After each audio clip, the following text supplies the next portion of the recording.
right, welcome into the Questionable Podcast. You got Scotty Questions here with Miko. What's good, man? And Gian. Hello. I did not expect that response to that. Stutter. Yeah. No, you didn't like that one. That was a new one. No, I do. I love the energy. I love the energy. Okay. It's Luke. I hear Luke in the background. We want to welcome in Luke G from Luke G Field Review today. Thank you for being with us. Hey, thank y'all for, first of all, having me and for putting out content that's valuable. I think it's necessary and needed. So I jumped at the opportunity to do this. So kudos to you gentlemen for getting this in. Hey, well, we appreciate it. We appreciate you and your content as well, and Absolutely. everything you support and what you do. You have a large following, and again, I mean, compliments to you and everything you're putting out. So again, please like, follow, subscribe wherever you listen to podcasts. Please follow the Questionable Podcast on YouTube. Please subscribe. We're growing that. We're trying to get as big as Luke G. We're not. We're trying. You're gonna pass me. You're gonna pass me. No way. I promise you. I promise you're gonna pass me. And it's to me, I'm gonna do everything in my power to see to it that you do. That's the essence of life. What's the point of you having a following if you don't have other people that can follow it and that you can just go, hey, that's great to see them surpass you. So no competition here. Luke, you're part of the family at this point, right? You're on the podcast. Let me hold something. Let me hold a little something. You know, So thank you again for being on. So again, before we get started, we do want to send our condolences out to the city of Buffalo, following the tragic attack from last week. So, to everybody out there, the families and everyone, we want to send out our prayers, our love, and everything. Like anything we can do, please let us know. There's not a ton of words I have. I just wanted to do a shout out to that and everybody there. And so in less serious news, let's get into sports around the horn. So anyway, today the NBA draft lottery was tonight. The Pistons got 5. Miko, what do we think? I'm happy with it. I did not want, like, people are gonna be like, but we had top odds for 1. What do you? Yeah, and I didn't want it. I didn't want Why? it because I didn't trust the Pistons to make the right pick. That's fair. I really don't. I don't trust them. I mean, that's the best logic. I just don't trust them. I don't trust them. And like the best way to make sure that they don't pick Chet Holmgren is to make sure they don't even have a chance to pick Chet Holmgren. And by having the 5th pick, I think he will go top 3. I think someone in the top 3 is going to fall in love with him. I don't think we've seen enough like evidence in the NBA where guys that are his size with his weird blend of skill set actually pan out. I know people want to point to KD. I know people want to point to Porzingis. There's the reason why you can only point to those 2 players. That's in the it. History of the NBA. It doesn't happen often. So I think staying within the top 5, you can still get you a solid contributor that you can pair up with Cade and Sadiq. The names that we're going to probably hear a lot of are Keegan Murray out of Iowa, and then Jaden Ivey out of Purdue. Jaden Ivey is a guard, 6'4", could be a great pairing with Cade, seeing as Killian kind of performed his best coming off the bench, so it might be a good pairing there. And then Keegan Murray is a forward. If they end up trading away Jeremy Grant, which I will be very disappointed if Troy Weaver doesn't figure out a way of moving Jeremy Grant at this point, but Keegan Murray would be a nice replacement for him. 6'8", finished the year at Iowa this past season averaging close to 24 points a game, 8 rebounds a game. So somebody that could easily probably slide in next to Sadiq, and then you have a nice little combo right there at the forward spot.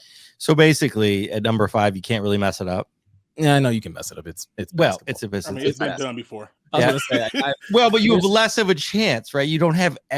Okay, all right. I'm just asking why then 5 instead of 1. Why 5 instead of 1? In another podcast, we will go over how often the Pistons have messed up obvious draft selections within the top 10.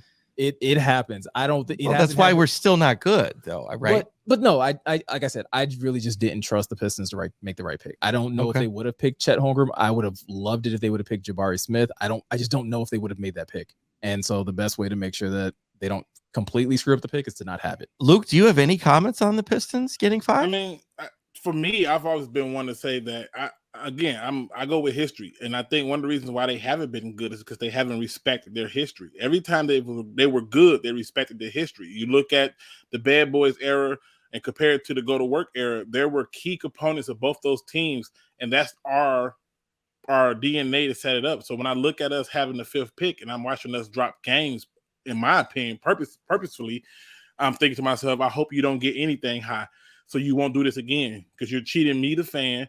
You're cheating people who want to see you succeed, and you're trying to do it to get a pick when there's no guarantee you're going to land a pick in the first place. I mean, after they just gave you the 1st overall pick, you try to do it again like they were going to give you somewhere in the top 3. It's just a joke to me. So for me, I'm cool with them being at 5. I have no real clue on who they're going to go with at 5, to be honest with you, but I'm hoping that they stick to the original formula that they had with the Bad Boy Pistons and the Go to Work Pistons, which is, solidify your backcourt, get you a big to rebound, a small forward that has the ability to shoot from the 3, and a power forward that has a post game and win games the old school hard way. If they can do that, I'm happy with the 5th pick. But if they go out and they blow the pick and get somebody who's built like the cinnamon stick from Applejack's commercial, then yeah, I'm gonna have a problem. And that would be Chet Holmgren, in my opinion, right? Like, don't do that. Don't pick a player that you hope will develop physically. Like, that's a really risky game to play in the NBA, because you can be one and done very quickly. Yeah, don't remind me of Darko. We're gonna leave that one alone. Oh my gosh! Where is Darko today? I think he's a goat farmer. Oh, I thought he was selling cars, but if he might be a goat farmer, that's like a very good professional for him. So moving on, unless John, do you have any thoughts on the Pistons, Gian, over in the West Coast? Not the best coast. Sorry, after that amazing introduction, we had to move on to serious things. But how are you doing over there on the West Coast now that we have a second? I'm doing great, as always. Living life, loving life. Is that your way of resetting it? Yeah, see, Scott, that's good. Like, you got to cut it there now, because we're not going to get copyright struck if it's just those 2 words, I feel like. We looked at it after last episode. The whole clip is like 30 seconds, and I only played 15 seconds. We should be good with 15 seconds or less. Yeah. So we're fine. Okay. Anyways, John, what Pistons? No? Yes, no? What do you think? No, I tried to watch a couple games this year and stopped. They weren't good. Listen. Yeah, well, and because I was in college. I went to Oakland University, and I was in college during Grizzlies. Hey, they have a good team most of the time during the Go to Work Pistons. Like, I lived in an apartment complex 10 minutes from the Palace.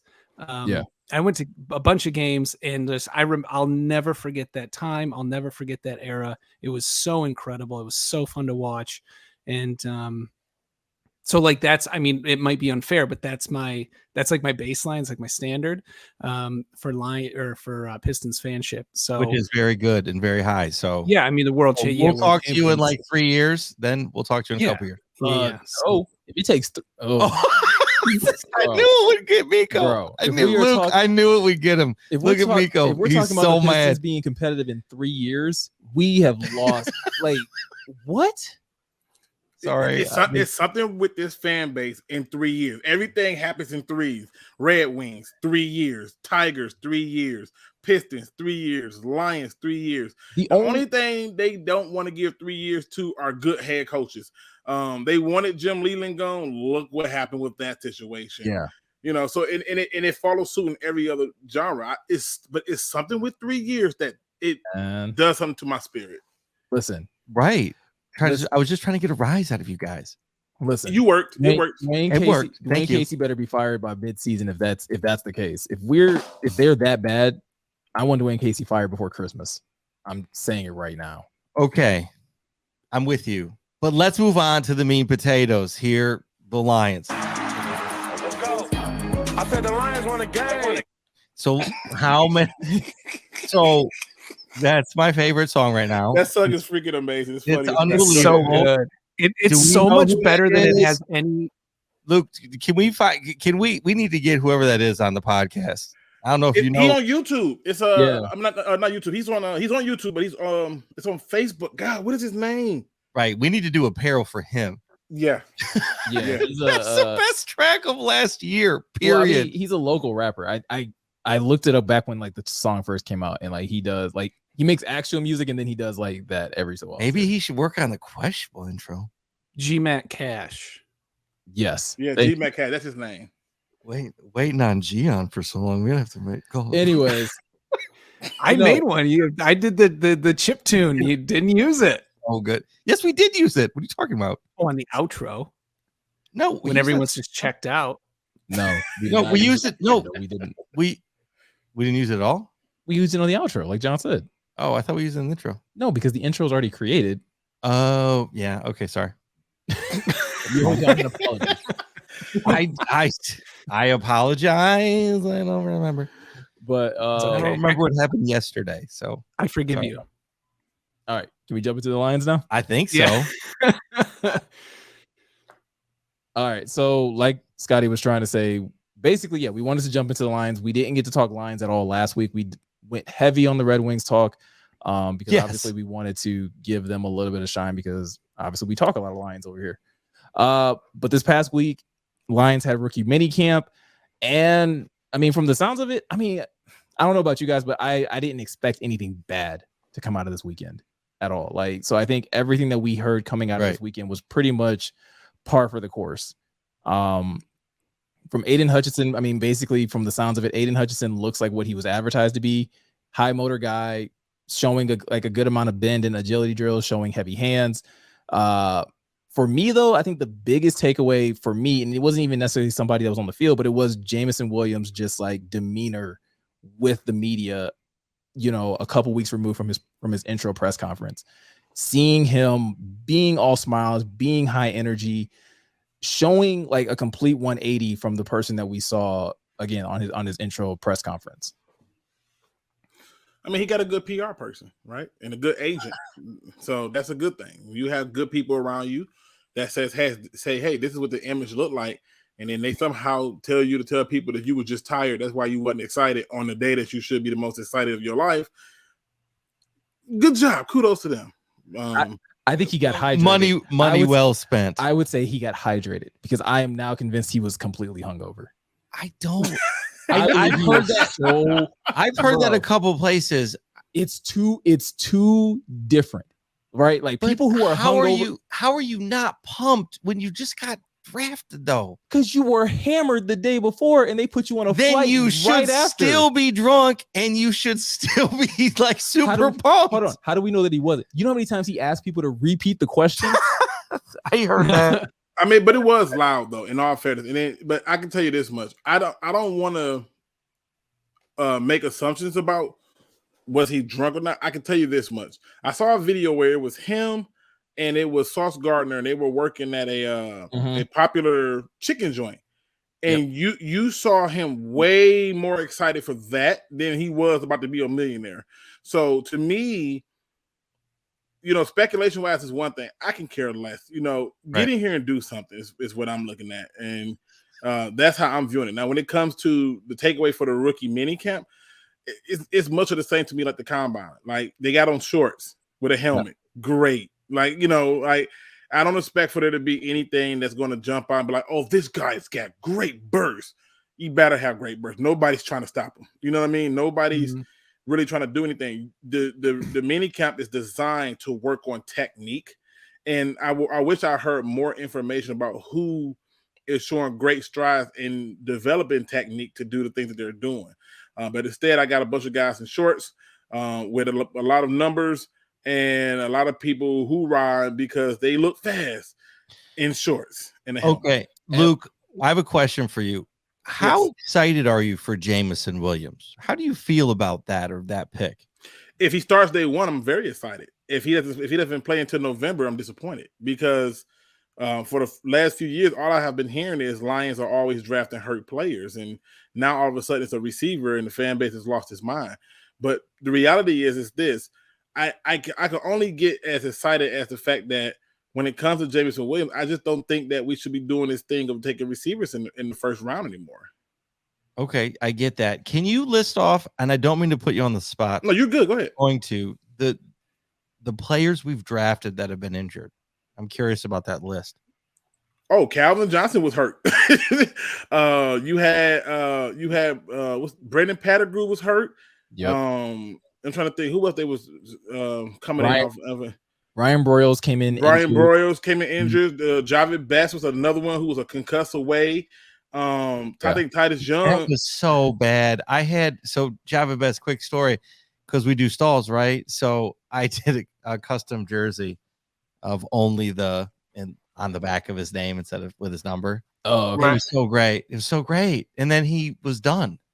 If he never got hurt, he would have been an amazing running back for us. Because I agree. He was very talented. So good. But he reminded me of Swift in a lot of ways. No, I agree. And it's one of the reasons why I get frustrated when I see that Swift and Williams are splitting carries so close. I feel like they need to pick one workhorse. And I showed this to the subs, and I said, you can't show me a team that had a tandem where their rushing attempts are this close. None of them. Bradley Chubb, Nick Chubb. Nick Chubb and Kareem Hunt. Nope, not even close. Yeah, you can't find a single one over the last 5 years who carries were that close. None. Yeah, that's one thing that they brought from the Saints that I wish they would have kept in New Orleans.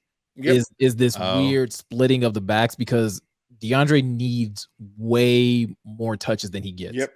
And I think as great as Jamal is at some of the things he does, DeAndre's just more complete, in my opinion. Yes. He does everything a little bit better. And if you don't split it so much, maybe Jamal doesn't get hurt, and then you can run him when, right? Isn't that the idea? No, not really. No, I don't know that. Yeah, because DeAndre's getting hurt too with them splitting carries. It's rhythm. Thank you. It's rhythm. It's rhythm. It's rhythm. It's consistency, and again, it's almost a little level of predictability, because what they did with Jamal, they did throw it to Jamal a couple times, but not nearly as much as they do with Swift. It's kind of what happened with the Lions when they had Theo Riddick. Like, it became so much of a telltale. It's like you in my soul right now. Preach this story now. Let it happen. Let the church say yes. Go ahead, Pastor. Let it happen. Because my God, I need church bells. It was such a telltale when Theo Riddick would come in the game. You knew you were throwing halfback option. It's a halfback option every single time. So it's a little bit of the reverse. When Jamal comes in the game, you know it's a run somewhere up the middle. Somewhere in that area, that's where Jamal's going. When DeAndre's in the game, there's at least an element of he can do it all. They can flex him out. They can bring him in. I even wish they had did it more. And I get it. It was a little bit of injury, but I wish they had done it more when they would have DeAndre and Jamal both in the game, because now you really don't know what the hell's about to happen at one ball snapped. So I'm hoping by having Ben Johnson that things will be a little more dynamic, a little more unpredictable. And hopefully DeAndre does get more carries, because I think he has every bit of the ability to be like over 1,000 yards rushing and like 800 to 900 yards receiving. Like, he's that good. And based on what Dan Campbell said, we're going to have more tempo. We're going to be able to do all this stuff. And this is like all of these things. Yeah. And this is an area where I think their loyalty to certain players could get them in a little bit of trouble. I think they love Jamal so much where it's like, well, we got to get him involved. And it's like, trust me, I understand. I'm with you, but pick your moment. Yeah. Just pass the plate around, people. Just don't make your donations too small. Don't make them too big, but put something in the plate. Because when church is in session, I think it needs to be given this gratitude. And the reality is this. Everything that man just said, I want y'all, in case y'all hard of hearing, hit the rewind button on it. It's facts. Because all you have to do is ask yourself one question, right? And that one question is your offense more explosive with Jamal Williams or DeAndre Swift? I have fans telling me he can't run between the tackles and off tackle. And I'm like, oh my. And I'm like, I literally had a fan tell me that the only reason he had a good rushing attack against the Steelers is because that's a one-off. I said, it's not a one-off. He was doing it in Georgia. You have to get the man the ball to get him in rhythm. Nobody can get in rhythm where you're coming in and you're doing it. And I said, it's a reason why when you see Jamal come in, teams load the box. It's because they feel like it's going to be a run. And by the time you start calling the play action, well, good luck. Yeah. Well, you're calling play action once you're down by 2 scores. Right. Like it doesn't work that way. But Scotty, I do want to go back to your point about Jameson. Or more so, go back. Sorry, to Luke's point about I Jameson. feel like we're all over today. No, you're good. But Luke, we're gonna get Luke back on because I feel like we're jumping around and I like it a lot. I just feel I get so excited, Luke. You get me so fired up. Listen, we're good. It's just that like I think that sometimes when you're talking sports and you start to go into a fact of something, you just gotta let it flow. But overall, for me, my attitude to Jameson Williams is basically this: it sounds good in theory, right? Mm-hmm. But as far as I'm concerned, we had a Calvin Johnson and nothing was really yielded from that. And so if he's going to be something like that, a superstar, then great. And if he's not, then great. But the reality is I don't like the fact that you took a guy who may not be able to help us until like end of October, November. Sure. This is the one thing I'll push back against that a little bit, Luke, because I definitely hear what you're saying. Like if he's not able to start though, I'm not as bummed out about it. I do want to see him start because I'm basically on the kick of give Jared Goff every opportunity to prove that he's not the guy. And if that means that you got to draft a dude that can possibly run a 4.2 and Jared Goff still can't get that dude the ball, then that just is a clear indication that this guy really isn't the guy. So give him whatever weapons he needs. And whenever he gets there, Jared Goff still has to find a way to make it work because he's the veteran quarterback. But ultimately, I think a lot of us wanted the Lions to take a receiver. I don't think none of us thought they would trade up to get one. And I think the excitement that you're seeing I think it's more so excitement of the aggressiveness, in my opinion. I'm excited about the aggressiveness, not necessarily Jameson Williams, because like I said in our podcast when we broke down the draft, I didn't watch any film on Jameson Williams until he got drafted. Right. So I was not familiar, like he wasn't even on my radar.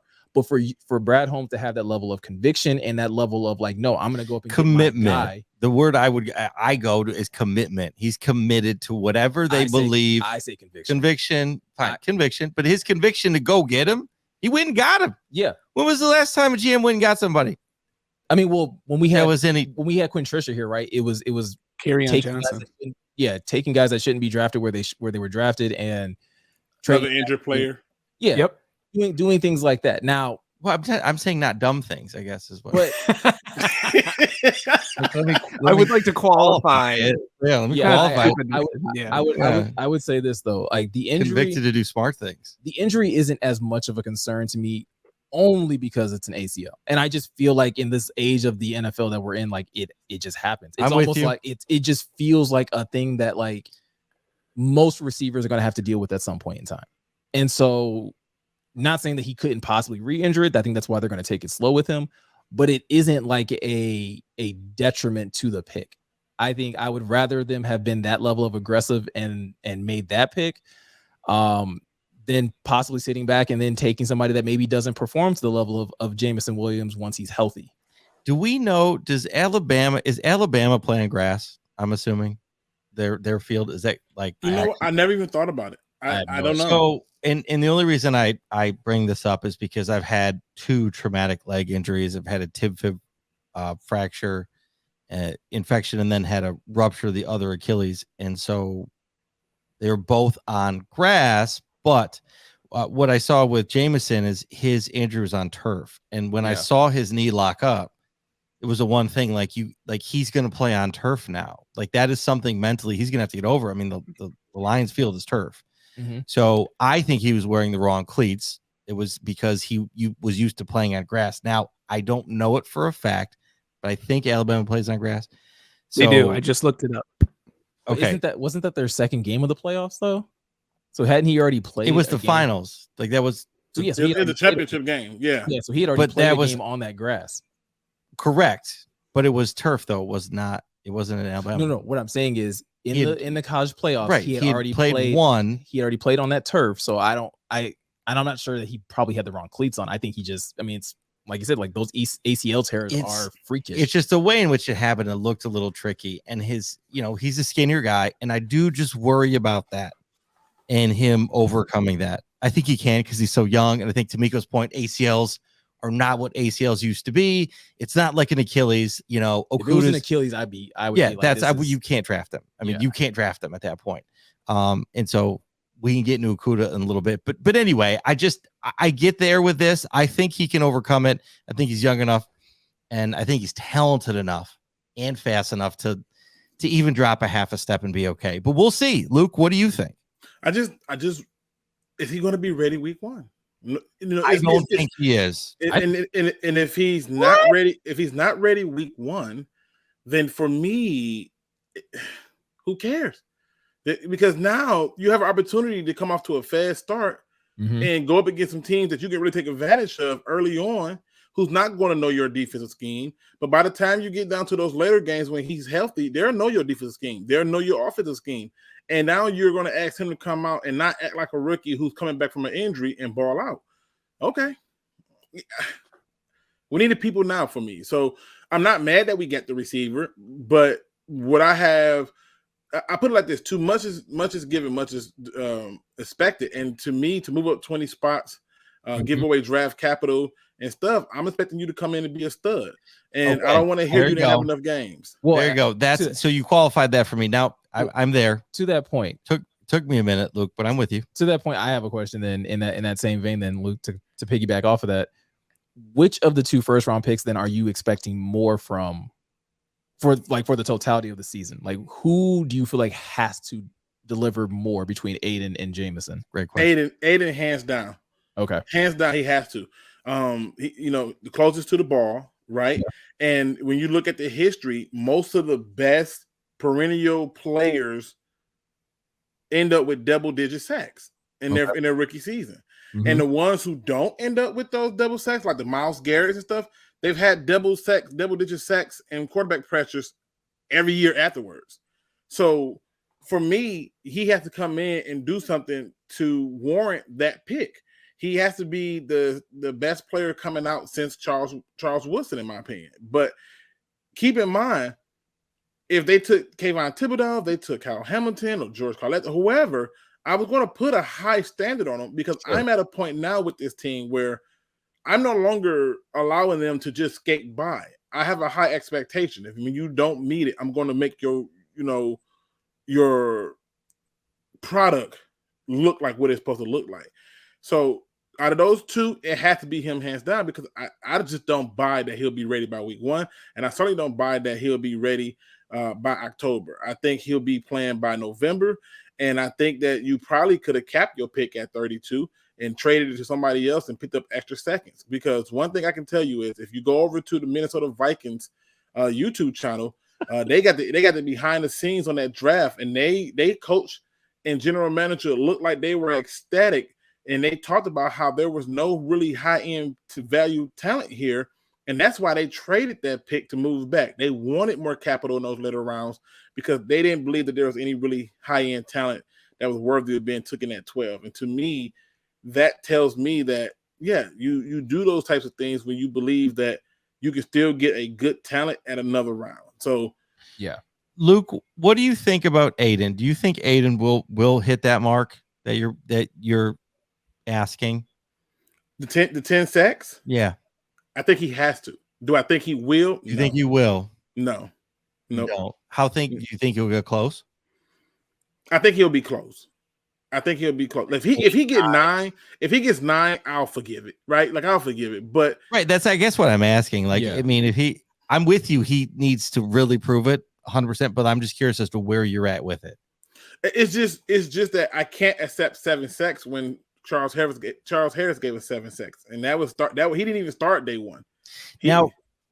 Go ahead. Well, I was gonna say the only problem to kind of counter that point though, Myles Garrett had 7 sacks in his first year. Right, but keep in mind the rule that I said is if you do get a single digit sack in your first year, then you have to do, and like Myles Garrett did, has been double digit sacks every time afterwards. No, and I think that's my point with Aidan is like, because I think Aidan will get anywhere between 7 and 9, but the expectation goes to, okay, you got to get 10, 11 next year, right? Like you can't be 7-9 sacks guy every single year. Otherwise, you're what I said you were, which is Greek yogurt. Like that's not what I wanted.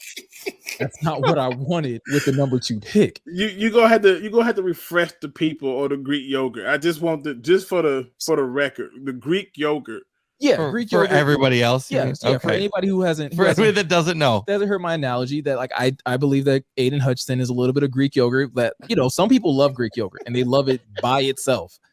I don't know what's wrong with you people, but I think Greek yogurt is best. When you add a little bit of honey, some granola, some fruit, you make you a nice parfait. Strawberries. You add you a nice parfait, like Donkey said, parfait. Got some layers to that. Like, you got something good. And I think Aidan needs a little bit of stuff added to him, whether that be pieces around him or maybe just a few more tools to his toolbox for him to be a quality pass rusher at this level. I think he could come in and get 7-9 sacks just because, just looking at the roster the way it is, Aidan is by far, he's the only guy that I would trust to win one-on-one blocking. I feel like he should be able to win one-on-ones more consistently than anybody else has over the last few years in Detroit. So that alone should get you 7-9.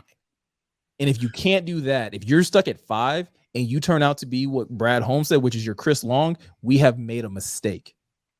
We have made a drastic mistake. Get the church bells. We need the Baptist organ playing when he gets in this mode. I think that it needs to happen because that's exactly my view. And my view is exactly as you described it. I think him with other people around him. I mean, I guess that'll work. I mean, if you was like, if we were doing Quasimodo and I was gonna say, I searched it real fast, like it was a funeral. But what I'm saying is I think that's exactly his game, and I think that's what scares me about him a little bit is the fact that he's not a force multiplier. He's him in and of himself. It's not. I don't think it's going to change much. And so if he do, and I'm praying that he do. I'm praying that I'm wrong, and I'm gonna be like, hey, I'm so happy I'm wrong. I don't, but I think you nailed it. I think the fact that you have to put all these other things around him for him to be something, because him in and of himself, it's not gonna pop like that. It's just not. And when you look at Chris Long, him and Chris Long do share a lot in common. Both their fathers played in the NFL, although Chris Long's father was drafted and Aidan's wasn't. Yeah. But they both had 14 sacks at the end of their one good season.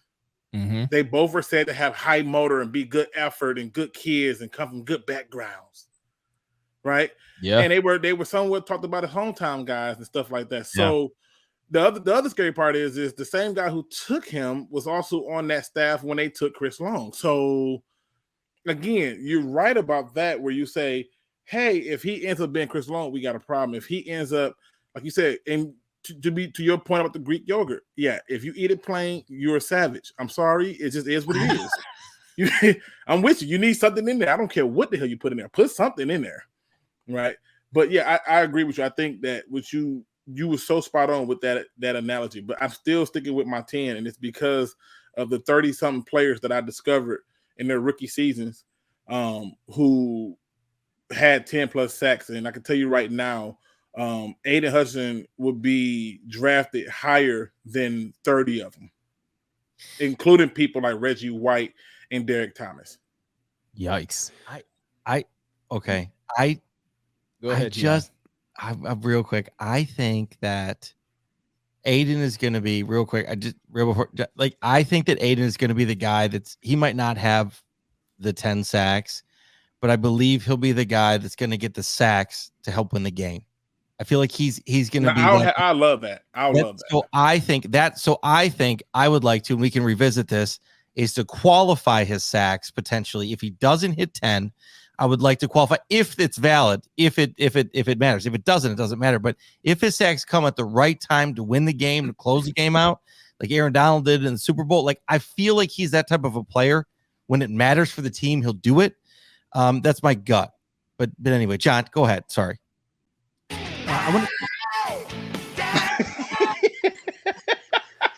John's been sitting there patient and quiet this whole time, and he gets to jump in. I had to. I want to get Luke's opinion on a point I brought up a few weeks ago. I think you heard a lot of people say that Hutchinson's success was due to having David Ojabo on the other side. And I agree. I mean, it always helps when you're talking running back or wide receivers. Like having two really good players is obviously better than one.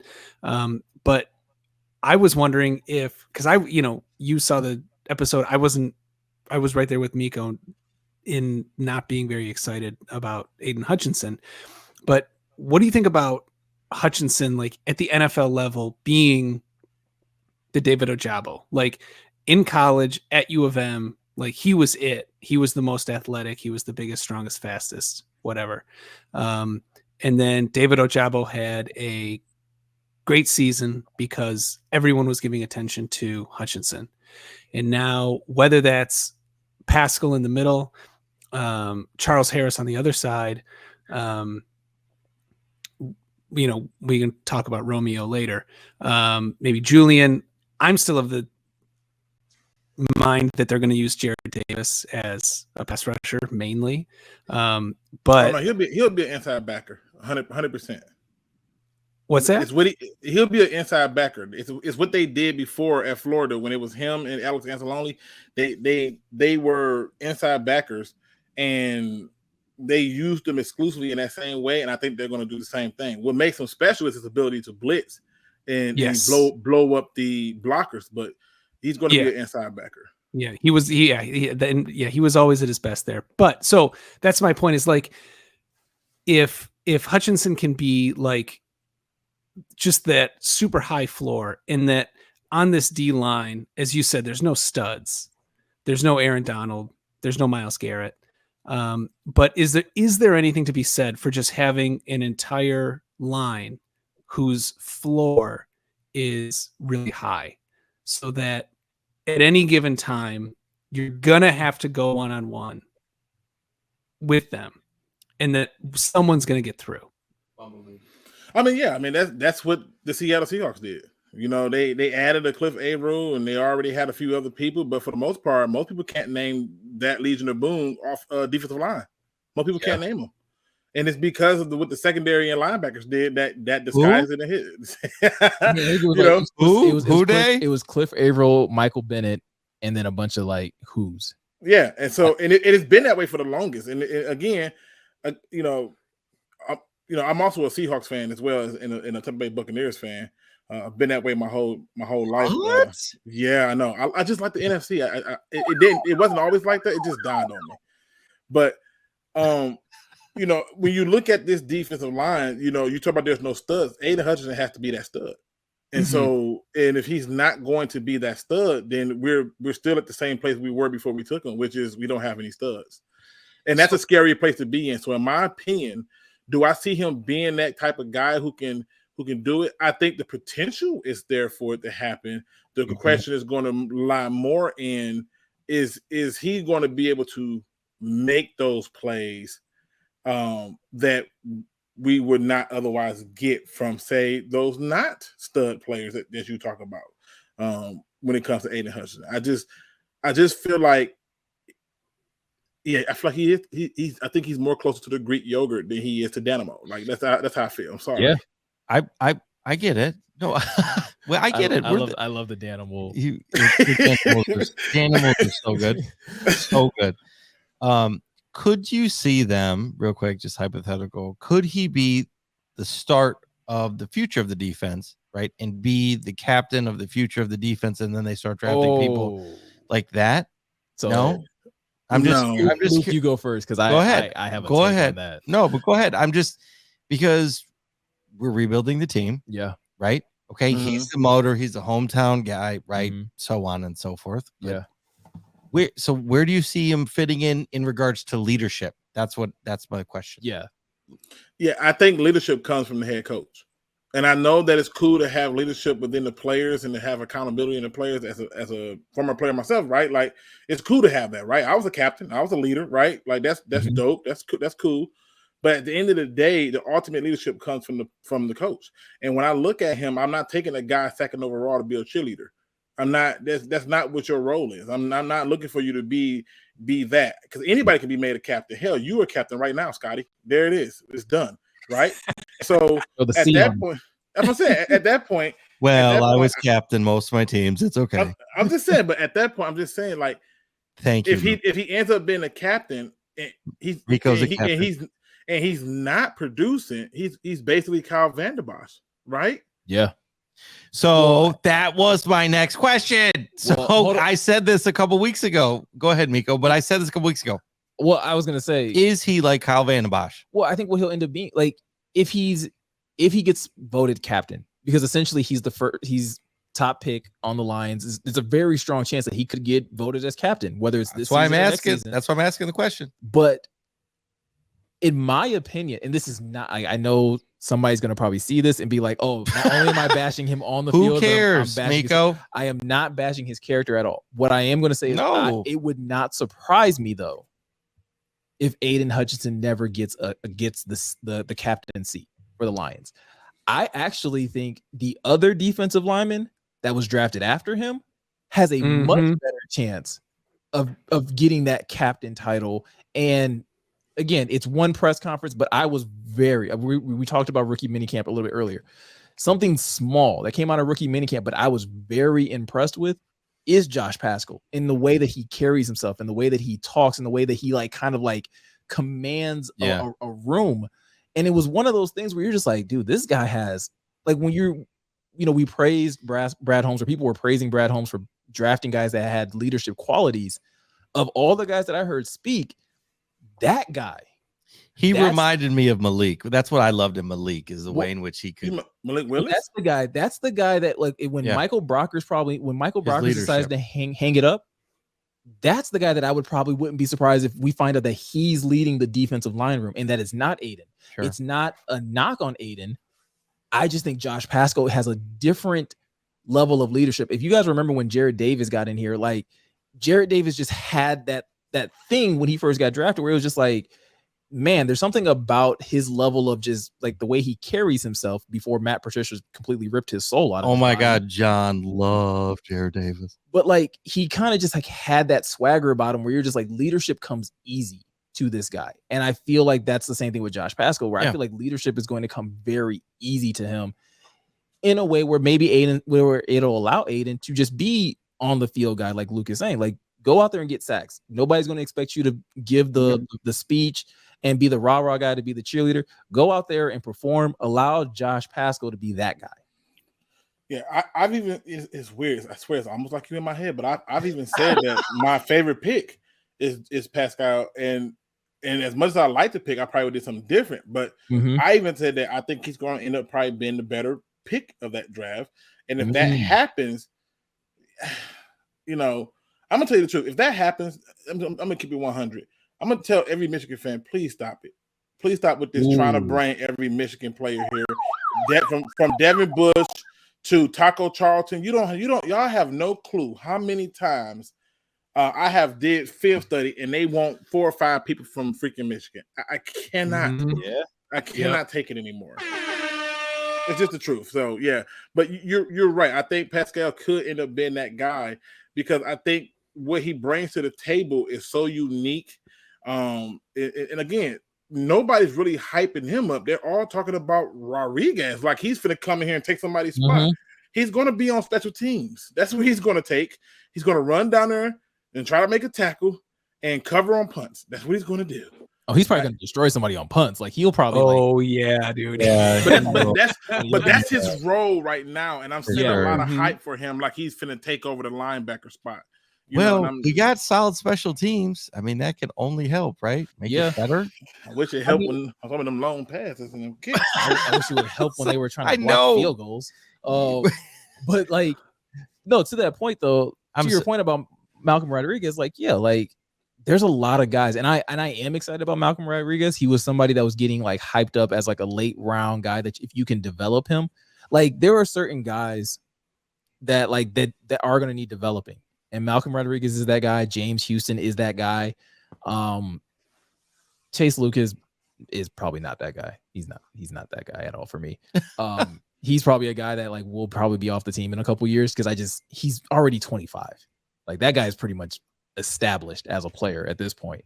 But Malcolm Rodriguez is going to have to prove it against guys like Jared Davis, who is going to have something to prove. I think Alex Anzalone is here to probably to kind of just like take some pressure off of Jared so that he can like has to like there's a guy in the room that can lead outside of Jared Davis, and Jared Davis can focus on being they'll know what they can get out of him. I mean, really. So I mean that's kind of how I look at this rookie class as of right now. Luke, I want to ask you, where do you stand on Onwuzurike? Are you buying the whole that he came back looking quote unquote jacked and that he's just been working super hard all off season? Because I've been a huge proponent of him and the fact that he hadn't played in over a year. He had the back injury, so he missed a lot of training camp. And well, to your point about injured players, but are you looking forward to him, or do you think this is just a bust? And where do you stand on Levi? I always thought Levi was the replacement for Michael Brockers, and I'm hoping that he can succeed. But when we drafted Levi during that live stream, I was like, oh. And I told people immediately, I had the guy that the Dallas Cowboys took from UCLA, whose name I cannot pronounce, right? Oh, yeah. I can't pronounce his name. I had him rated higher, and that's number 1 D tackle coming out. So when they took Levi, my first thoughts was, I see why they took him, because, again, another guy who said to have high motor. There was this one play where he was chasing a running back where I'm like, he has no chance of catching the guy, but he never stopped running until he ran into him, and he made the play. So I said, that's great. But to me, I think Levi has a lot of potential, but I think in the end, he'll end up being like what Luther Ellis was for the Lions. Like, you like him because he's your guy, but you're going to forget him when he's out the league.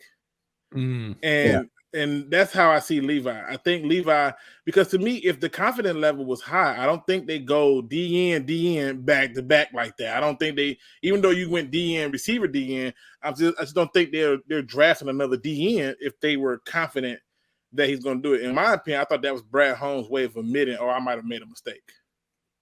See, to me, that's them kind of showing their hand that Romeo Okwara is done. See, that's why I think they went DN. You mean Julian Okwara? No, Romeo popped his Achilles, right? And so I think that's a good point, because we have not heard haven't heard anything about Romeo. No, and it's concerning that nobody's seen him. Nobody has an update on if he's jogging, running. Meanwhile, we're seeing all sorts of videos for Okudah. And I know that's partially on the players. I get it, but still. And some people are saying, well, Romeo's a very private person, but there's not even photos of him around the building. To kind of transition. We've at least seen Jeff around the building. Right. Well, Jeff is there training right now. Yeah. And so early and should be ready for training camp. Yeah. Which is kind of amazing. I think that is very interesting, John, that it does make me kind of wonder, is there probably going to be a bigger role for Pascal, and are we probably not going to see Romeo until November? Oh my gosh. I mean, you know what? I got to be honest. The more I'm thinking about it, it is you definitely got me thinking and concerned, because I often figure Romeo will return from his injury. I always felt like, okay, luckily he's not going to be in a position where you're required to do too much cutting and stuff. But that might. I mean, that's a take that. That's a valid point. It's a very valid point that could be an issue. Yeah, I mean, that was always between the two Achilles injuries, between Jeff's Achilles injury and Romeo's. I was always a little more concerned about Romeo's, just because it's instant burst off the edge. And there's things that you can do with corners, like move him to safety, but there's things that you can do with corners to kind of alleviate how much get off he has to have immediately on that Achilles. Edge, you immediately go off the snap. How much does Romeo Okwara weigh? He's also probably 270, 290. Right. Yeah, but there's some, but see, just with Achilles, right? That is the tendon. I mean, that is your main tendon in your leg. That is where every single weight, or every single ounce of weight of your body on the one leg goes. That. Yeah. I mean, Mika, we talked about it. But I've seen some D linemen who were dirt slow off the snap, but their technique was so good. That's fair. Like Tony Saragusa And if I go more recent, Siragusa, I haven't heard that name in I'm just saying, like, you forever. remember Tony? Like, to me, I never used to be like, yeah, Tony firing off quick. Mhm. I remember him partying on the end zone, like for all the games where he was like, it's the strangest thing. Like, it's one of the reasons why I was a huge Warren Sapp fan, because I'm like, God, Lee, like, it's like, do he know the snap count? Like, what the hell is going on with this? Yeah. Right. Like, but I also have seen some people who have been absolutely just like not really fast off the line of scrimmage, but will beat the brakes off of you and with technique. So it's a toss up, but it makes me wonder about the injuries again this season. But I would be way more concerned with Okudah, because before the injury, if you just head fake like he was going to do like a NBA 2K juke, he fell over probably and didn't know where he was going and got lost. So, but you're right. Okudah's a safety. He probably should be moved to safety. It would make my life so much easier because I know that he has the ability to play safety. But overall, I think that, yeah, you got me thinking about this. Could he be in to replace Okudah? That's crazy. I never even thought about it or gave it any thought, because I assumed that Okudah was coming back and that it would be Okudah, Aleem McNeil, probably Brockers in the middle, and then Aidan on the right. And but now, yeah, you got me thinking, and it's a good thing. Now because you're right, I haven't really heard nothing. I mean, there's not even like a whisper about Romeo. And again, I know Jeff is probably doing like Jeff is probably controlling his social media to the point where he wants to show people that he's getting back and he's able to do more. And maybe Romeo's not that kind of person. But I think Jeff has to. Yeah, he's got much bigger. Right. I mean, like, no. I mean, not like, I'm just saying, I think Jeff has to, based on like himself and where he was drafted, and like to prove to the team. Yeah, I think it's a contract thing too for him. Well, Jeff is in a weird situation where he's going into his third year and he's only played 10 games. That's right. Like, that to me is insane. I like, to Luke's point, I get everything that Luke is saying. I still am holding out hope for Jeff, whether it be at corner. If they move him at safety, great. But I'm still holding out hope because I believe Matt Patricia screwed him to the worst degree. Like, there were rumors that he didn't want him in the beginning, and then he definitely didn't want him. When you go back and you watch that season, every snap that he's in, it looks like it. It looks like he was set up to fail. It looked like he was trying to send a message to Bob Quinn that, like, this guy can't do what I want him to do. And so it sucks that then when he finally gets some coaching to probably like at least start to get on track, yes, he gets burned for a touchdown and then he pops his Achilles. Like, that was it. There was nothing else that we got to see if there was any growth. So now we're going into year 3 and it's 10 games. That's all we got. And I'm kind of in the Amani Oruwariye camp where I'm just like, dude, I want to believe that he can be better than what we've seen, and that he actually was worthy of that third overall pick. I got into it with somebody in our comment section about Sauce going high, about, Sauce being better than Okudah. And that person was talking as if Okudah wasn't highly touted coming out of OSU. Like, no, Okudah he was highly touted. He had great coverage scores. He wasn't giving up touchdowns. Like, he had great numbers. It was fake news though. It was so fake news. But he also got put with a coaching staff that was not committed to setting him up for success. I think it's easier to have his success when your front seven is that dope. Like, yes, you look at what that front seven. I mean, the game that it was 2 games that I looked at that I said, that's interesting. It was the game they had against Michigan, and I'm thinking, okay, shut down corner, cool. And Donovan Peoples-Jones continuously beat him. He just dropped the ball. Nico Collins continuously beat him, just dropped the ball. And I'm sitting here looking at him hold these people, and the referee looking dead at him, and they never threw a flag. And I said, okay. And then they get into the big game. Was it Clemson? I think it was. Yeah. And I'm watching those receivers kill him. T. Higgins killing them. Everybody's killing them, right? They're dropping the ball. T. Higgins is not bad. I'm just saying, I get it, but I think it was fake news. Now, I will say this: I have seen enough in 10 games to say that he needs to go to safety. I saw enough in his college career to say that he needs to go to safety. And the reason I'm saying that is for two reasons. One, he got an Achilles injury. Two, his technique is better served at the safety. And then I'm going to give you a bonus one of 3. If you try to force him back to play that cornerback spot, you lose opportunity on Iffy. And I need Iffy to start to produce and play because we took him in the 3rd round. And we don't take nobody like that just to sit there and play around and be like, well, one day he'll be ready to go. Yeah, to have a depth guy. Yeah, and that to me is not something I want to see because we've played that game before. We did it with Cliff Averill. And the moment he had a good season, he ran from us. And I don't want that to be the case with Iffy. Let Iffy play. Let Amani be the other guy. You already seen that people like Jacobs and AJ Parker, and then you got Hughes. Let them guys be the middle slot role playing dudes. But when you look at this safety room, who really trusts for Deshaun Elliott to be healthy for the full season? I don't. Yeah, I don't. Show of hands. Who's the next safety after?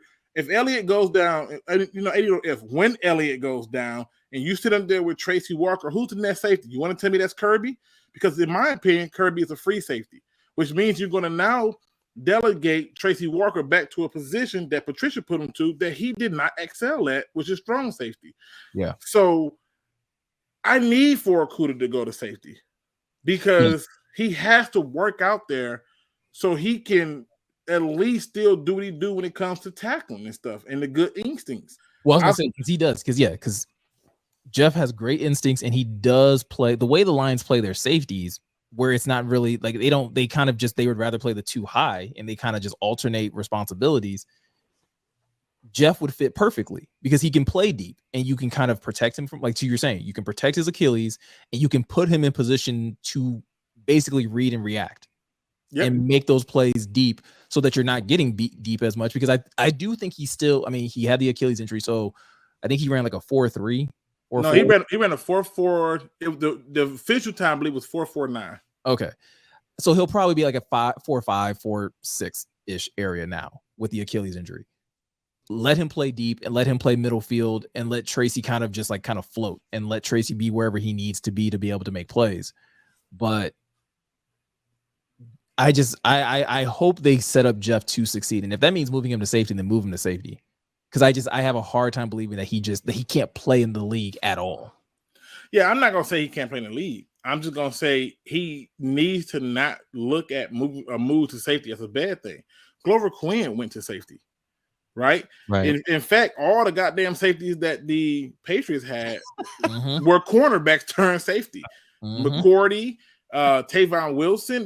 These were all cornerbacks turned safety, and they did well. They did very well. Quandre Diggs, very well. I used to get into an argument with people. They would be like, "Quandre Diggs was a good corner." I was like, "No, where?" He was not. No, I was like, "Where?" Actually, yeah. I was like, "Where?" I'm like, he was getting really worked as a corner, and I'm like, but when he went to safety, it was ball game. He was so much better, and I just tell people all the time, like, they don't understand how important the safety is. I don't know where this narrative that safeties are not valued anymore come from, but I'm like, how is it a passing league but safety's not valued? Like, what the hell? Like, the number 1 team in sacks, the Pittsburgh Steelers. How did that work out for them? And keep in mind, they felt that safety was so in value that they traded a lot to go and get Fitzpatrick. Yeah. So, I just, with this team, with this coaching staff, with this schedule, you have to make moves that are sound and putting players in the best position. And if that is Okudah going to safety, which he should do, great. You solve 2 different problems at once. But if you try him out at corner and then try to move him to safety, at that point, it's a moot point because no one cares. He's going to be public enemy number 1. We're already turning on him because he was drafted 3rd overall. And he's played 10 games. And the people who want to say give him a chance, fine. I'll give him a chance at safety. I got Iffy. I got Omari. I got undrafted who I know can come in and perform in a slot. I don't need to keep this experiment going when I know that I have more opportunity with him being better with that injury. Because you got to look at, Devontae Adams not in this division no more, but Jefferson's still here. Yeah. And that receiving core got even more like scary when you look at what they added to their receiving core. He still got to go against Adam Thielen. right? And if you go through the season and you look at the receivers he's going to go up against, it gets even more scary. So yeah, he's got DK, he's got DJ Moore, he's got keep going. The list goes on and on. You know, Devontae Smith. You think they're gonna try to get him on Devontae Smith? Terry McLaurin. Yeah. So that's my point. I just think that to attempt another experiment at this point is you trying to get the most out of him. But at some point, I hope Dan Campbell tell him, "Hey, we tried you for 2 games. You got to go to safety." Well, I hope that they try him with safety. Like if we go through training camp and we don't hear him being tested at safety, I think that's going to tell us everything we need to know. They think he can play corner still, and I think that's it. But even at corner, I don't think he's going to be tested. Let me tell you why. The one guy who I think would have the speed and the route running ability to test his healing process is hurt him damn self, and that's Williams. Yeah. I don't know. You don't think Amon-Ra could test him? Because they battled before the Achilles injury, and he was busted. Amon-Ra was already busted his ass before the Achilles, and that's the problem. But I'm talking about when you, because you got to think, when people was picking on him, they were going deep. Mm-hmm. You know what I mean? So, you don't think Chark can do that? I'm scared of him to do it. Like I feel like he's close to another injury, even though that's like, I think he only had that one injury. Yeah, I feel like DJ only ever had the one serious injury in his career. Yeah, the one serious one. So to me, I just want him to just. I put it this way: I don't want to do too much testing with him per se, okay? Because I feel like I know what I get out of him, but I also don't want to have another receiver go down, and now we're without 2 receivers who are supposed to be taking the top off. Yeah. When you say testing, can you please qualify? Like, what do you mean testing? Like, you're just saying like against, meaning like basically saying like, look, you're giving him a shot. You're giving him a shot at those different roles to see how he'll perform in those different roles. I think if his cushion was big before, it's gonna get even bigger. And what you saw a lot of teams do is just do little dig routes and curl routes, and the receiver runs past them. And I was just asking in regards to DJ Chark. That's what I was asking. Oh, with him, I don't want. See, this is the thing. Our media sometimes talk too damn much, and I don't want them to see nothing. I want them to think he's hobbled. I want them to think that he's not fully there. I want to come into the game against the Eagles and have them thinking like, oh, well, he come off an injury, he ain't did nothing. And I know that somebody's going to say, but what about the preseason games? Well, I don't know how many games you think he's going to play in preseason. Hopefully not. But even if he is in one, he's probably out there for 1 or 2 snaps and off the field. And so, I'm okay with that. I just don't want them. I don't want anything to be shown that needs to be talked about. That's my attitude. Got it. Okay, I understand now. Speaking of things being shown, we did get to see the schedule for this upcoming season. So we already knew like who they were going to be playing. We now know when they're playing, which basically wants me to ask you guys, looking at the schedule alone, right? We're not gonna try to factor in injuries. We're not gonna try and guesstimate all that type of stuff. When you looked at the schedule, what was the first number that came to your mind when it came to wins? John, 12. Okay. Luke said, "Whoa, 12? Super Bowl." Just kidding. It's a joke. I'm joking. 12. Mm-hmm. John, how many? I mean, for months I've been saying between 7 and 10. That was when the list of opponents came out, and I think, and I'm going to stand by that. I think that's definitely doable. I think Luke kind of touched on this a little earlier about we actually have a decent chance to catch the Eagles off guard with it being game 1. At first I was a little like, damn, about that game, but that's a really good point that they're going to have no info on our defensive scheme, on our offensive scheme. But yeah, I think if we can go 3-2 into the bye after our first 5, if the Eagles is a win, then I think potentially 4-1. I think between 7 and 10 is extremely realistic. Like I don't think that's Yeah, I don't think it's unrealistic or like drinking Kool-Aid or I don't know. I think 7-10 is very, very realistic. Yeah, I'm kind of with you. That was we had talked about this earlier. Scott had asked me like, what did I think the floor was, and I said 7. I think the floor is 7. I think the ceiling is 10. Maybe you can get 11 if you beat another team that you're just not supposed to. 12 seems like a stretch to me. I don't know. Well, now keep in mind, the question was when you saw the schedule, what was the first number you came Thank up with? you. Thank you. So to that point, the first number that came to mind was 10. When I saw the schedule, I was like 10. 10 easy. Okay. John, when you saw the schedule number, go.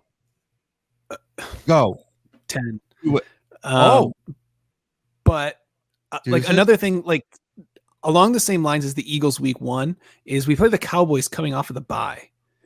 And I think that's another very interesting thing is if we can rest up and have a solid game plan going into that one, that might be a game that we can eke out.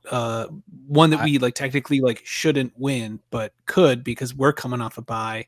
I don't know if they're coming off a short week, but I think that's a status game for us, like Dallas, like whether we win or like lose and how that game goes. I think that's like where we're at. Luke, when you saw the schedule right away, what did you think? I saw 12 games, but to me, 12. I saw 12 games. I'll explain to you, right? So that's amazing. I know. I looked at the schedule, right? And the sound first like thing, Keon. well, keep in mind, I just looked at the schedule and I said 12. But in my honest opinion, to me, the ceiling could be 11. And the floor to me, it has to be 8 games. Mm-hmm. And to me, in the first quarter of the season, you better have a winning record, or I'm gonna be asking for people to be fired. That's just me. Because I don't see how if you can't have a winning record in the beginning of the season, good luck at the end. So it's a good point. The Eagles, to me, I think it's a win. I think we lose to the Washington football team because I refuse to call them the Commanders. It's just so freaking stupid. You think we lose to? You do think we lose to Washington? The history. If you look at the history with the Washington football team, for some reason, whether they're at home or on the road, the Washington plays us tough. Are we at home against them? We are at home against them. But I like us at home, though. I do like us at home. I do like us at home, but I think that's one of them games where we're going to sit there and assume it's going to be an easy win. And I gotta be honest with you.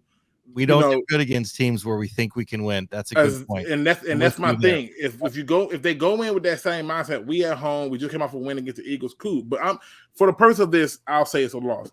Then the Vikings on the road against Minnesota. In my eyes, you have to beat Minnesota because they're just starting a rebuild. And Mike Zimmerman is not there. They lost a host of different players off that team. Yeah. They added some people, but guess what? If your receiving court, well, obviously you're going to be missing one, but you still got Josh Reynolds, you still got Amon-Ra St. Brown, you still got TJ Hockenson, and you still got Chark. If you can't expose all them rookie cornerbacks and all that stuff over there, then shame on you. Now you're going to have your work cut out for you because you're still going to have Lewis Seen over there with Harrison. However, new coach staff, new scheme, you better win. It's week 3. Yeah. How much could they have really got in at that point? And then obviously you come back and you're at home against the Seattle Seahawks, who really is going to try to make this thing work with Drew Lock. Praise the Lord, right? Like what? Thank you. Yeah. Like Ryan, thank you for trusting in Drew Lock. Yes. Yeah, we'll take that dubs. So that should be a win. So at that point, even like Jameson Winston. And then so again against New England, I think we can take an L there because I think by the time you talk about October 9th and New England, obviously this just to me, I'm giving them the win based on the coach. Obviously, you get the bye week, you come off again against the Dallas Cowboys, and I give them a loss. But at that point, I think it's a very healthy stretch that you can really take off because at this point you would have only played one division team, and I already had you 1-0 in the division, and then you coming off that bye week, played Dallas. You took an L there on the road, and I think now at Miami you win. I mean, not at Miami, but at home against Miami, I think you win that game. And I know everybody's talking, it's gonna be a speed. Yeah. We're gonna run the ball on them. Oh yeah, they're gonna. We're gonna pound it. I was gonna say it's gonna be a nightmare. I hope they start Tua in that game. Yeah, where you start Tua in that game. Yeah. Now keep in mind you didn't come off. I think that could end up being a game but I don't know. Why? What week is it? What Well, week is it? What week is that? We don't know any of these I things. know, but That's why we're what week is speculating. it? What week That is would it? be week 7. No, 8. I'm sorry, week 8. Week 8. Mm-hmm. Okay. Now, keep in mind, they're also another team in the middle of a rebuild. And I'm sorry. We should be way further in our rebuild and should not be getting beat by people who are just trying to put in systems. 100% agree. agree. Yes, 100% agree. So now you're talking about you get to have another benefit of playing 1 o'clock. You get to stay home and play the Packers. And I don't know if y'all were paying attention last year, but even with the backups, they basically had them on the ropes in the first half. Yes. And then it wasn't until they, for some reason, discovered that the run game needed to not work no more. I'm like, just run the damn ball, right? But we had them on the ropes, and I think that we can still play them tough with more talent around us that they're going to now have to account for. And they lost some people too. Like, I mean, of all the people to lose, Darius Smith was not the one I would have wanted to lose. I would have probably got rid of Preston for him, but thank God they did. And so, okay, cool. And then you get a chance to go on the road against the Bears, another team in the middle of a rebuild with a new head coach, a new GM, new everything. They still refuse to get their quarterback offensive line help for real, even though or receiver help. So yeah, I'm sorry, but that defense has been riddled. There's no Khalil Mack over there no more. There's no Hakeem Hicks, and in my opinion, we should win that game too. Mm-hmm. Then you get to go up against the Giants on the road, and so at this point, can't wait for that one. At this point, I'm just gonna boil it down to this: is I think Saquon Barkley will be hurt by the time we play this game, and I just do, and I think Daniel Jones, probably right, but I think Daniel Jones will probably be Daniel Jones, and at that point, it doesn't matter what their defense can do because no one cares. We should still be able to dictate that game, in my opinion. We should be able to beat the Giants. The Giants will probably be picking Bryce Young because they'll probably be picking high. I just think. See, that's the game I have them losing that they probably shouldn't. The Giants. That's fair. That's fair. Then I give us our next one. Yeah, Saquon's healthy. It doesn't even matter. I just there's always that game that the Lions lose, and you're just like, how did you lose that game? Yeah, in New York. X, Y, and Z. Yeah, they could all be in New York hanging out. And you're just like, there'll be I lived Saquon, in New York. It's easy to do. And they'll make Daniel Jones look like he deserves to still have that quarterback job. And that's where I think that it is. But because I got them winning that 4-game stretch right there on the 4-game win streak, I think they come off that short week, realize that Buffalo is a non-conference opponent, and decide like, hey, we're going to give them everything we got. But after a while, they're going to realize this is a moot point, and it's time to go home and eat and be with family. And so I give us an L on Thanksgiving Day. But guess what? They get a chance to come off that game with a whole lot of rest, whole lot of turkey in their system, probably had a whole lot of alcohol too, and they get to play the Jacksonville Jaguars, another team in the middle of a rebuild. So I'm expecting for us to be able to beat Jacksonville at home.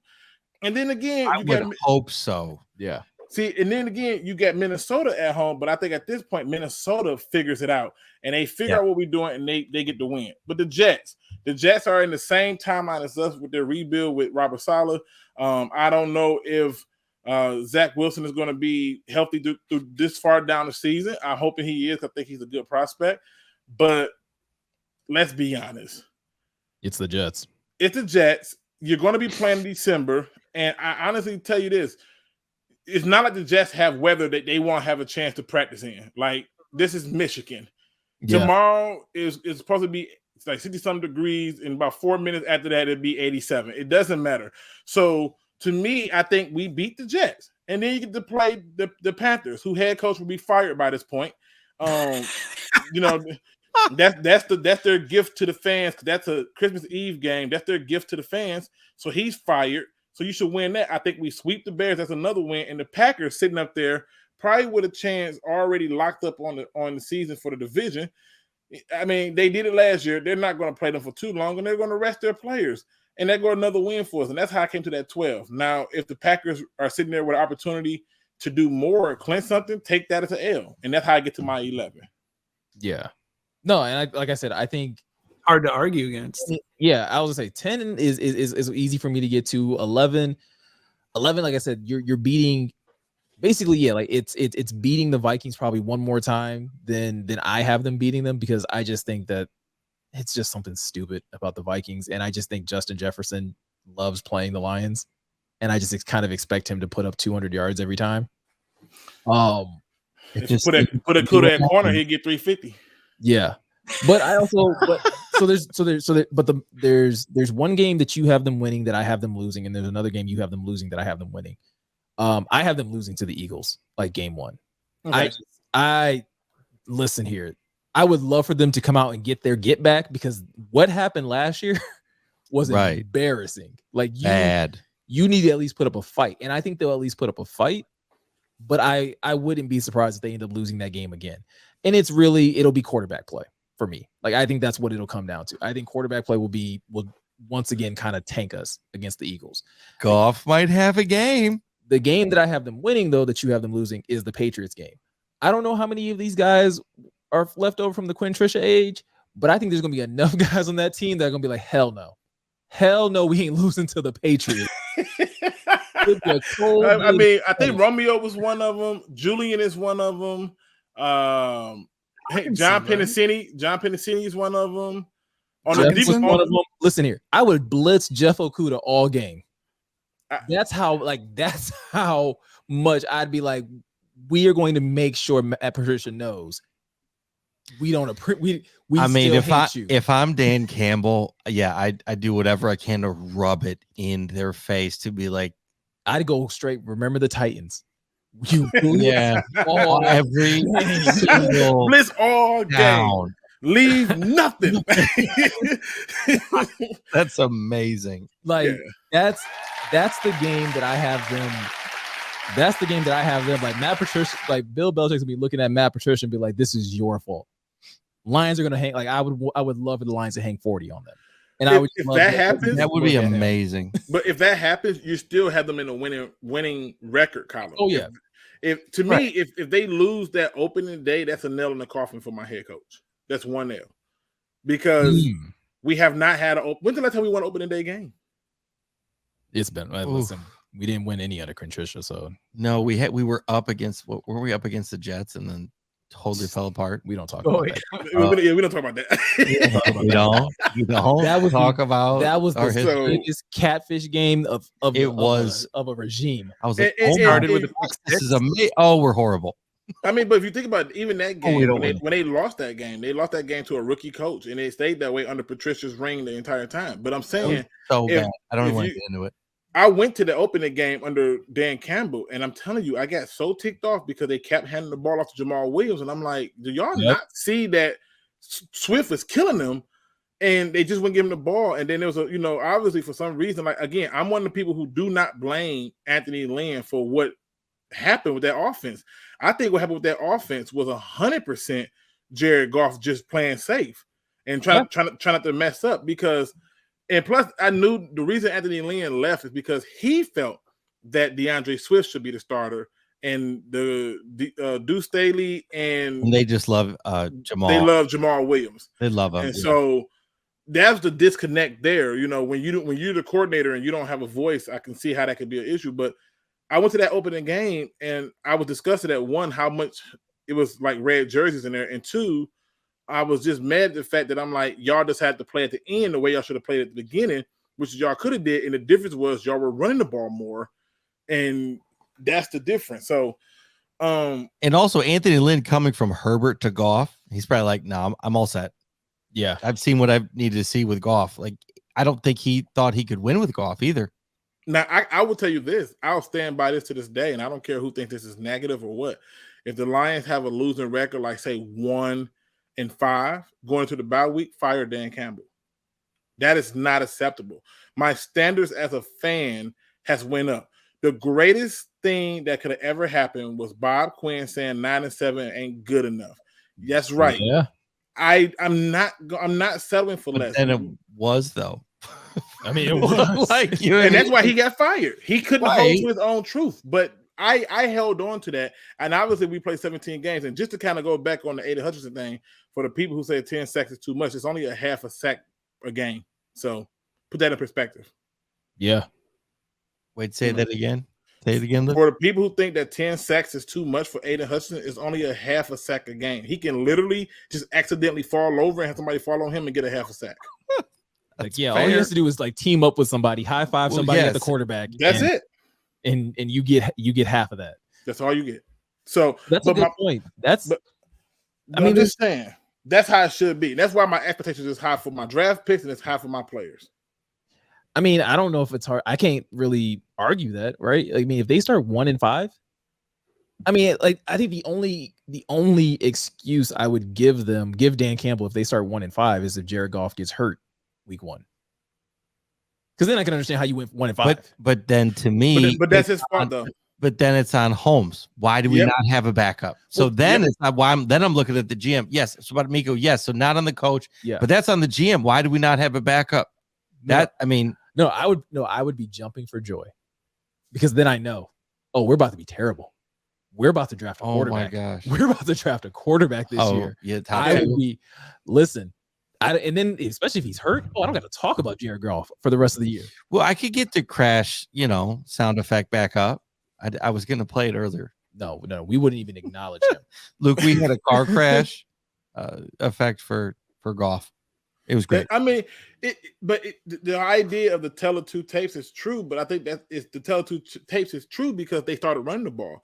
And when you look at Jared Goff's run to the Super Bowl, it literally was just that, a run through Todd Gurley. He was not normal. Yeah. That's why Gurley, like, his career's over because they relied on him so much. He can't do anything now. Well, that's also because Georgia relied on him. But you remember what happened. They ran Todd Gurley through the regular season, and then came to playoffs. C.J. Anderson went off. Yeah. Yeah, because Gurley was getting hurt. I mean, Gurley was done. He was exhausted. Yeah, that's what I'm saying. So you look at these things, and again, I go by history. History is the greatest teacher, right?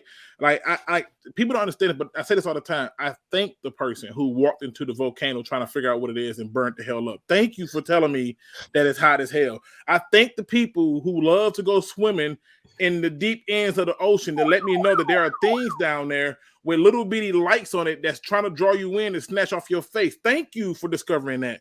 To all the people who decide to walk into the jungle because gorillas look like human beings and they want to see if they can get close enough and get stretched. Thank you for doing these things. And that's how I look at sports. And when it comes to sports, the history tells you what they need to know. Every time the Lions ever won anything, back to 57, back to 1991, 93, and I think it was 95, they ran the damn ball. And they were consistent enough to have a defense that was competent enough to run and scramble. And when 91, when they went to the NFC Championship, they went there with a guy named Eric Kramer. Look at his stats. It'll make you want to puke in your throat and choke on it. So it's not like we're going to ignore all these things. All you have to do is repeat history with Jared Goff, run the ball first, and let him not mess up. That's it. And that's the same thing the Bears did with Rex Grossman, the same thing Seattle did with Matt Hasselbeck, the same thing that the Ravens did with Trent Dilfer, and the list goes on and on, where there were people that they just ran the ball, played defense, and so the quarterback don't hurt us. That's great. And well, so to that point about Jared Goff, like, it's awesome. Thanks, Luke. Yeah, incredible. I'm a history guy. That was great. One thing that really sticks out to me that Brad Holmes said in regards to Jared Goff is because even I've been surprised at the level at which they're saying he's our guy, we trust in him, etc. But one thing that was very telling was, down in Palm Beach or Palm, wherever they were for the, I'm losing it now. Owners meeting. And he got interviewed and there's, Jared Goff's our guy and, so on and so forth. And then there was a moment in his most recent press conference where someone asked point blank, is this a make or break season for Jared Goff? Yeah.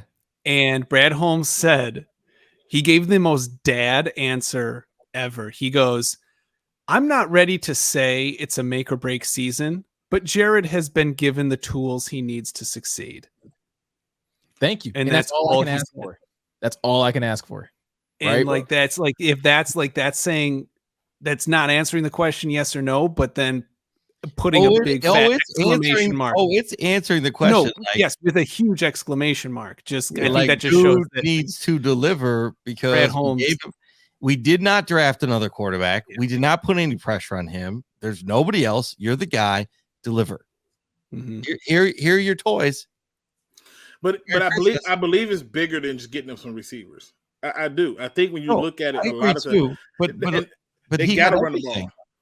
Yeah, but he got to perform. Period. Because like I said, I know for a fact that wasn't Anthony Lynn. That is no way in hell I'm buying that was Anthony Lynn. I don't think Anthony Lynn just told him, "Hey, this game right here, I'm gonna have you throw the ball 40 times." No, Jared, listen. No, Jared, listen. Trust me, Jared. Look at me. What have I ever let you down? Okay, listen. You're gonna throw the ball 40 times. 39 of them, I need to be 5 yards or shorter. I just don't see that happening. Oh my God, Coach Luke, talk to me, Coach Luke. I also don't think Anthony Lynn would have looked at Jared Goff in his eyes and said, "Hey, when Amon-Ra's running open across the middle, throw it to the outside. Don't throw it. Throw it to the guy that's covered." Right? Like throw it to Khalif Raymond. Listen, double covered. Thank you, Luke, because I was saying that all the first half of the season. Like, this is not Anthony Lynn. Nope. Anthony Lynn is not justifying.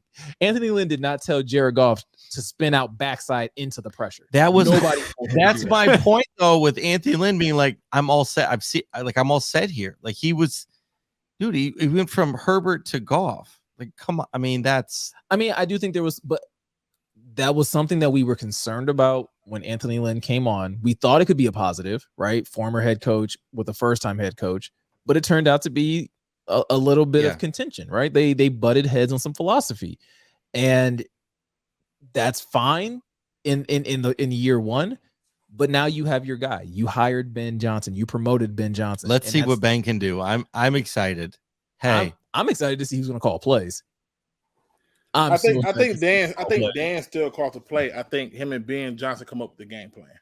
And I would be perfectly fine with that, because again, Dan did better. Now they need to work out the whole Swaggy and Swifty situation, right? Swifty needs a little more love. But other than that, I mean, I have no problem with Dan calling plays if he wants to call plays. He loves Dan. He loves Sean Payne so much, he just wants to emulate him. So yes, he'll call the plays. I love Dan's answer to that question. Someone asked if you or Ben going to be calling plays this year. Have you settled on that? And he goes, "Well, I can tell you one thing. It's going to be either me or Ben." I love it. I love it. It's so great. I mean, and that's why I want Dan to have success. Like, I hope he does. Yeah. I hope they start 1-5. I want him to be 500, be 3-2. I mean, maybe be 2-3. I don't know, but like, just win some games. So nobody asked me my opinion about no one cares. Schedule. You know, okay. You're the moderator. You keep it going. You keep it going. All right, stop. Well, I love how much he got into it, and every listener is going like, that is the most Alabama country song you could ever put on for rock that you can get into. Luke, I'm so happy that you're here with me, because when that song comes on, I'll be sitting there looking like I don't resonate with that one. I don't get that one. Yeah, you know. So real quick background on that Kroll show comedy sketch, like Key and Peele. It's, Nick Kroll does it's a joke rock star comedy about him like an after party 80s rock band in like a deli, like a late night deli. Like, that's like, really, it's like kind of the dumbest thing ever. That's why it's anyway.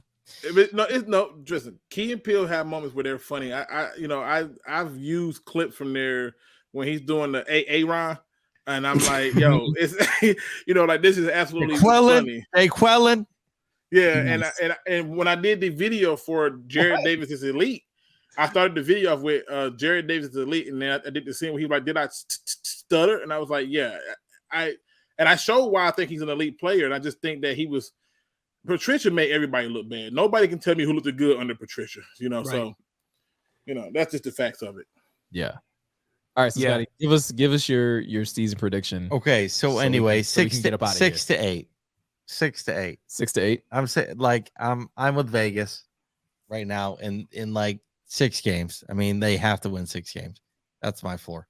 I mean, That's they have to disappointing. win. I think they have. It to is win disappointing, but like I've been hurt so many times, and John gets me so excited drinking the Kool-Aid do. that I have to temper my expectations. No, don't temper because you know what? Every time I get just hurt, my hurt feelings, my emotions. The only time we want to temper our expectations on sports, but if you got a new girlfriend, every time you don't temper your expectations. So why are we tempering them now? Say what you mean and mean what you say and put the expectation out there. You expect a winner. You hope whoever hears this that they understand you are expecting a winner. You are a season ticket holder and you're not buying another damn ticket until they give you a winner. And I think once you start putting that out there in the atmosphere that you expect a winner, I believe that you can start to get it. Yeah. Okay. So I expect 8 wins. Yes, that's right. Make them. And again, keep in mind, 8 wins is still a loss. It's still a losing season, but 8 wins is a better improvement than just 3 games. Yeah, completely agree. Well, because they were in like what? They were in like 8 or 9 of the games. I think it was like 6 games. They lost by like a field goal or a touchdown or less, something like that. Yeah. So no, I think that's fair. So I think if they win 12 games, I think we'll all be insufferable, right? Like Detroit fans will be the most obnoxious fan base in the NFL if the Lions are winning 12 games. Who is going to be the worst if the Lions win 12 games? Are all those, I'm not going to use the word, who just like don't, are like national media. That's who's going to be the most insufferable, who like absolutely have made a career, not made a career, but just spent the last decade, maybe rightfully so, just bagging on the Lions. And just I kind of can't blame those people. Them being the butt of the joke. Those people have been justified for the last 20 years, 30 years. But then turning around, I will say Pat McAfee gets a pass. If those people, he gets a pass. He is allowed to be a Lions fan when we start dominating. But anyone else, they can. McAfee, Mina Kimes, and Dan Orlovsky are the only people that get passes. Mm-hmm. Well, Chris Sims has been on board lately, and a few other people have. Yeah, but I get the point. Chris Sims and the Mike Florio. Okay, Mike Florio. Well, no, Florio gets a pass. Mike Sims is still on my hit list for his ridiculous ranking of Kayvon Thibodeau. So, Chris Sims, not even the 5th best. He can eat it. We'll bleep it out next time. Nico, go ahead. He can eat it. What? Yeah, that. Got it. Yeah, we got it. Nailed it. Yeah. I mean, like I said, to me, this is if there's ever a season to be excited about, it's this one. Yeah, I agree. Just 2 years of draft picks, totaling out to 15 players. You've added 15 new players just in the draft alone. I haven't even counted the free agents. No, and there's still time. There's still time, right? Yes. Yep. There's still time to make some moves. They can still make some moves. Well, I hope they do. I hope they trade for a damn safety. Backup quarterback, please. No, that's not happening. Yeah, that's not happening. I know, but I'm just saying, if Goff gets hurt. Yeah, but if Cam wish. Oh my gosh. The if part is valid in a lot of places, but to me, hey Cam, you available? We definitely ain't getting no Cam Newton. Yeah, right. Get the downtown on him. He's like, what the hell you say? What? Give you that Russell Westbrook face. What? The old episodes, I thought Cam was going to come to Detroit. I was like, dang, Cam was going to get Cam. It didn't happen. He don't fit the culture. No, but what was I forget my reasoning? I was probably just being ridiculous. It was mostly that. Yeah, okay, that's fair. That was mostly that. It's probably fair. But truth, if you look at the Lions need to still add, they need to add linebacker. They need to add linebacker and safety. And when they traded up to 12, I just knew that they were taking Devin Lloyd. Yeah, I just knew. Everybody thought it was going to be Kyle Hamilton. The only reason I knew it wasn't going to be Kyle Hamilton is because at that point I had already said that whoever they take first is going to dictate the next pick. And I knew it wasn't going to be Kyle Hamilton, even though Kyle Hamilton would have been the right pick because we still have an issue at the safety position and we have an issue at the linebacker position. I just thought that Devin Lloyd was the bigger need at that point, and I thought they was going to take him, but they didn't. They took the guy who's going to help us in November. I think it was Jeff Risdon who kind of called that, like that the Lions would not be taking a linebacker early.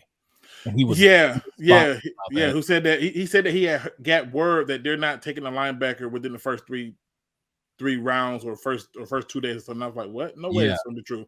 And it happened. Yeah, which is shocking. I don't know. I was kind of hoping they would pick Jordan Davis. I just thought it would have been hilarious to have Aidan Hutchinson and Jordan Davis. Like, yeah, good luck running on this team ever. Yeah, but you only get like 2 or 3 plays out of Jordan Davis. And great. That's first and second down. Yeah, but all right.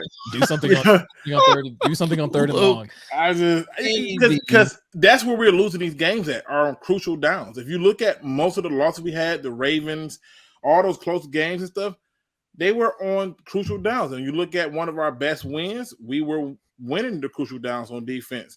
It's one of the reasons why people forget that the Lions sacked them, I think, like 3 times in a row. That's why they were so far back. Yeah. So I threw out a stat a few weeks back that was very telling. The Lions at 3rd and 4th and 1 they had an 87% like opponent success rate. They were the second worst in the league over the course of last season at 3rd and or 4th and 1, where the opponent team got it 87% of the time. Yeah, and that's terrible. But you're not winning many games with that. No, and that's where that's why I was trying to get a playmaker in the backfield. But I'm telling you what's going to happen. Mark my words. You're going to keep hearing these following 2 statements. Everybody's been just wait for Kirby another year. 3 years. 3 years. Kirby's a free safety. I'm sorry, he's a free safety. You cannot. I would not play him as strong. You put him in the box, it's going to be a problem. Yeah, totally agree. But Luke, we appreciate you coming by. This was awesome. We had a lot of great conversation. Luke, you're coming back. This was 100%. I gotta come back. This was so much fun. And it took us a minute to get into it too. There's a lot to talk about. And I mean, Luke's also mentioned, we're trying to get onto his channel as well. So, we can always pick up on other topics or pick up this conversation in other Takeover Thursday. Oh, that's a good one. Yeah, do Takeover Thursday. But Takeover Thursday, I ain't gonna be on with you. I'll be, Why don't you break the rule and just join? I mean, that would make sense, right? Rule, right? Yeah, I try to give people that opportunity to have that moment to just get it out. Like I said, if they, and again, I'm not hard to get in contact with. You don't gotta agree with me. Just simply shoot me the message and hey, let's talk before the end, and I'll get you on.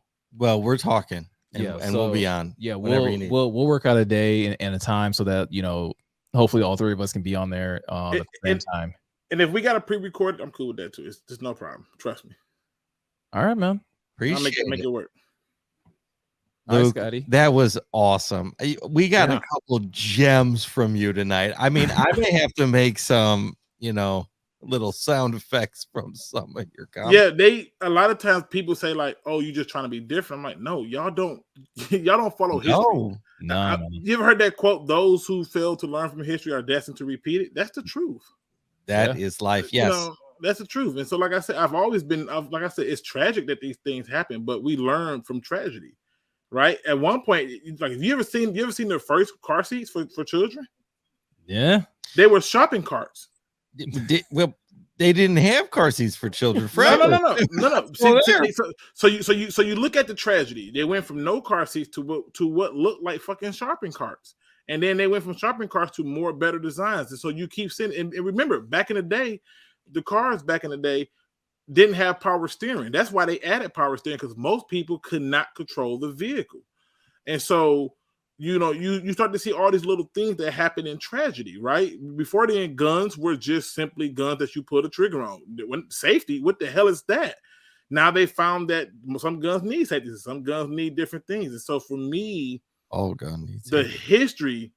The history is what I always look at. That's the thing. And that's one of the reasons why I'm saying people don't understand. If Aidan Hutchinson gets double-digit sacks, he was going to be in a small club that a lot of people are in. And when you look at some of the names on this list that he's drafted higher than, it is, you know, it's discerning. So I'm just going with the history. The history tells me that we should get the following things done. And if we don't, we don't. But if we do, then he's in good company, and you can almost expect that he'll be at least a perennial Pro Bowler player who can give you something to your team. Luke, we appreciate you. Anything else you want to shout out before we wrap up tonight? Yeah, 100%. For me, listen, make sure y'all guys subscribe and hit the like button on this. I don't, you know, if you are not supporting what they're doing here, let me tell you, I will find you, and I have a particular set of skills. Okay, but no, seriously, I think that what they do is awesome. You know, and like me, I just talk Lions. They're talking all sports. I don't even care to watch all of them. I just don't, especially right now. And so they're putting in work on things that a lot of people are not putting the work in on, and they should easily be at 1,000. And we can only do that if we show love and support. And it's not just because, oh, I agree with what they said or I agree with what they didn't say. It's because they're putting in work to give you content that it has value to it, that whether you disagree with it or agree with it, at least you can say, I thought about something new and different. They gave me something to think about today when it comes to Romeo Okudah. And I think if you respect that as much as I do, you would have no problem hitting that like, notification bell, and subscribe button. And again, keep in mind, I'm going to be back on here. They're going to be on my channel, probably talking, you know, some stuff with me. And I want y'all not to miss a single ounce of it. So make sure you get support, and tell a friend that it happens here, and what happens here is real. And again, to you gentlemen, thank you for having me on. It was so much fun. You know, I could do this all night, but obviously I work in the mornings. Had to be up at 4 a.m, but it doesn't matter. When it comes to football, I will sacrifice for that. Luke, we greatly appreciate it. We appreciate the kind words. We appreciate the support. We will support you. We'll be on the show. Please let us know. We'll figure out a date. So thank you again for being here. You know, Miko, I want to thank you. John, I want to thank you. Again, Luke, I want to thank you. You guys, it was a great show tonight. I want to thank my wife, my daughter. I want to thank all the friends, all the fams, everybody supporting. Please like, subscribe, follow the Questionable Podcast. Miko. Yeah, definitely got to thank my wife. Got to thank my girls. Like Scotty said, huge shout out to everybody that has been liking our videos, watching our videos, subscribing, commenting. Like always, we appreciate the support from everybody. First of all, thank you, Luke, for being here. This means a lot. And thank my wife, and thanks Scott and Miko, and for just this, for just it being for being a thing. It's fantastic. I love this. You know, y'all got me feeling bad and shamey. So let me go back. Let me thank my wife, because she managed. She managed to finish an episode, but no, we always thank. We got to thank them. No, but you know what though? It totally slipped my mind, because I was like, you know what? Listen, this is what happened when you got somebody good by your side. She managed to get the kids shuffled off the bed for school. She's like, go down there and do your thing. And then when I go up there to go to sleep, she's probably gonna just be like, as long as you're quiet, I can care less. So shout out to her for giving me the support and the opportunity, for letting me be able to come on and rock this show. And and that's another thing I loved about you. Y'all all were family people who still had a passion for this sport and knew how to work this sport for y'all time. So kudos to y'all, gentlemen. But I'm sorry, love. I messed that one up. That's my bad. That's on me. Well, you fixed it. You caught it. So now, it's better to have. It's there. It's better to have done it at least at the end than sometimes my wife gets as petty as me. Like if I do something to her, you see those videos where the guy do something to her, and they do it. Yeah. I literally one day she came in and she slapped me with some shaving cream. I said, okay, cool. So what I did was I literally walked in and with a cup of water while she's in the bathroom and soaked the toilet roll. It was like, there you go. Yeah, we have that kind of fun. Oh, that is fun. Yeah, it happens. That keeps a marriage strong right there. Yeah. Yes, sir. I'm learning that. So, all right, you guys, again, please like, follow, subscribe. This is the Questionable Podcast. We're out.